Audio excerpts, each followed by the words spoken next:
তামিম ইকবাল প্রসঙ্গে কি তবে বিসিবি সভাপতি নাজমুল হাসান পাপনকে অন্ধকারেই রাখছে একটা মহল? রবিবার সাভারের পক্ষঘাতগ্রস্তদের পুনর্বাসন কেন্দ্র সিআরপি পরিদর্শন করতে এসে সাংবাদিকদের সঙ্গে আলাপকালে পাপন জানান, তিনি শুনেছেন বাংলাদেশ জাতীয় দলে আগামী বছর থেকে খেলবে তামিম ইকবাল, কিন্তু খেলাযোগ নিশ্চিত হয়েছে। তামিম কোথাও বলেননি তিনি এবছর জাতীয় দলে ফিরবেন না। রহমান পেয়ারের রিপোর্ট। গত বিপিএল এর সেরা ব্যাটসম্যান, অধিনায়ক হিসেবে ফরচুন বরিশালকে জিতিয়েছেন শিরোপা।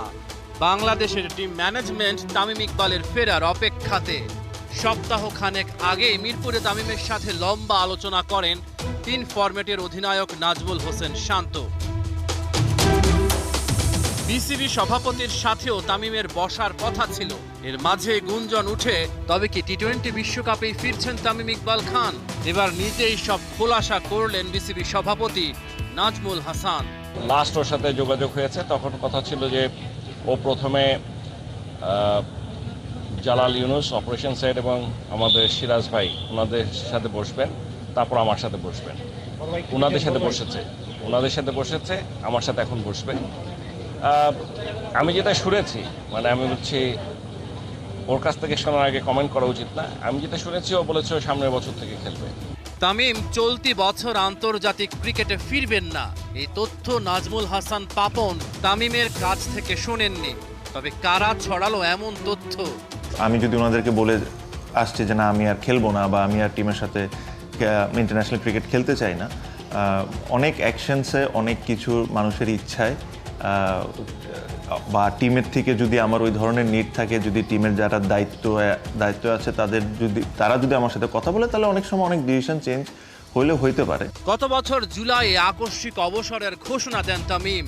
অবশ্য প্রধানমন্ত্রীর নির্দেশে পরদিনই অবসর ভেঙে দলে ফেরার কথা জানান সাবেক অধিনায়ক।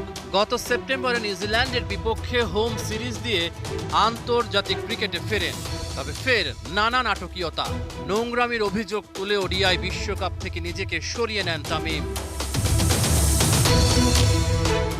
তিনি কবে জাতীয় দলে ফিরবেন তা নিয়ে আলোচনা চলছে। তামিম জানিয়েছেন তাকে জাতীয় দলে ফেরাতে হলে অনেক কিছু পরিবর্তন করতে হবে। কোচ চন্ডিকা হাথুরু সিংহের অধীনে তামিম আর খেলবেন না এমন গুঞ্জনও রয়েছে।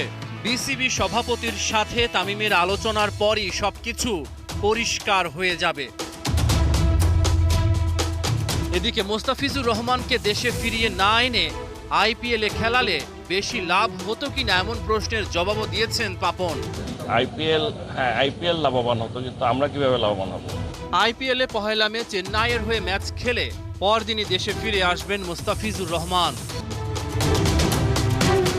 রহমান পেয়ার, ৭১।